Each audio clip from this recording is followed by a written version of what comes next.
రత్నశ్రీ గారు పూర్వమాతో సత్కరిస్తున్నారు. మరియు వారిని శాలతో సత్కరిస్తూ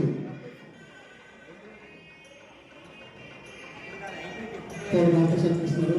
రత్నశ్రీ గారు సచివాలయం గారు వారికి వందరాన్ని అంగోళాన్ని బహుకరిస్తున్నారు. సచివాలయం గారికి ప్రేమతో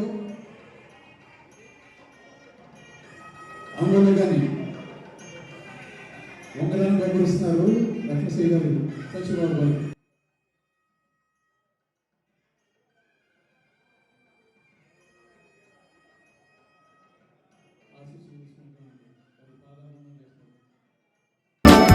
గత 15 సంవత్సరాలుగా మా ఫ్యామిలీలో ఒక మెంబర్గా ఒక సోదరుడిలా కలిసిపోయి నన్ను ఇంత ఉన్నత స్థాయిలో నిలబెట్టిన మా వీర్రాజు అన్నయ్యని నేను ఈ సభాముఖంగా గౌరవించుకోవాలని ఆయనకు ఒక చిరుకానుకగా ఒక ఉంగరం తీసుకొచ్చాను.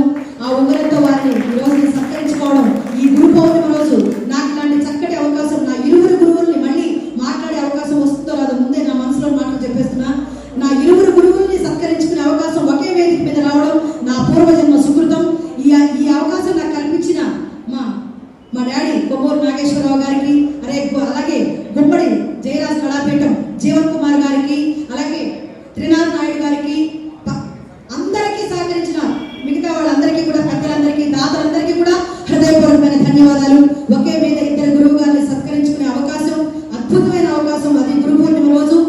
హృదయపూర్వకంగా వీళ్ళందరి పాదాలకు నా హృదయపూర్వకంగా నమస్కారాలు తెలియజేసుకుంటూ మా అన్నయ్యకి చిరు సత్కారం చేస్తున్నాను. మీ అందరూ కూడా మీ బ్లెస్సింగ్స్, మీ కరతాళ దోడులు చాలా అద్భుతంగా ఆయన డోలకు ఎలా వస్తాడో మీ చేతులు కూడా అలా మారు రోగాలని మనస్ఫూర్తిగా కోరుకుంటూ ధన్యవాదాలు. బండి సదాశివరావు గారు వీర్రాజు గారిని శాలతో సత్కరిస్తున్నారు. కేశవరావు గారు వీర్రాజు గారిని శాలతో సత్కరిస్తున్నారు. అదేవిధంగా డాక్టర్ పిఎం కృష్ణ గారు వీర్రాజు గారిని శాలతో సత్కరిస్తున్నారు. అదేవిధంగా శ్రవణ్ కుమార్ గారు ప్రముఖ హార్మోనిస్ట్ వీర్రాజు గారిని శాలతో సత్కరిస్తున్నారు.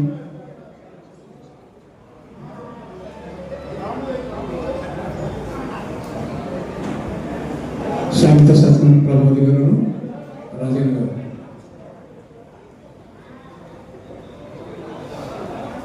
శాలతో సత్కరిస్తున్నారు. వీర్రాజు గారిని అభిమాని కోరుకోలు నాని గారు ధన్యవాదాలు సార్. కేఎస్ దాస్ గారు పూర్వమాతో సత్కరిస్తున్నారు. వీర్రాజు గారు వారి యొక్క ఆశీస్సులు చేస్తున్నారు. పరమాచార్య గారు ధన్యవాదాలు సార్. ఆ తదుపరి మార్కాపురం రామ్ గారు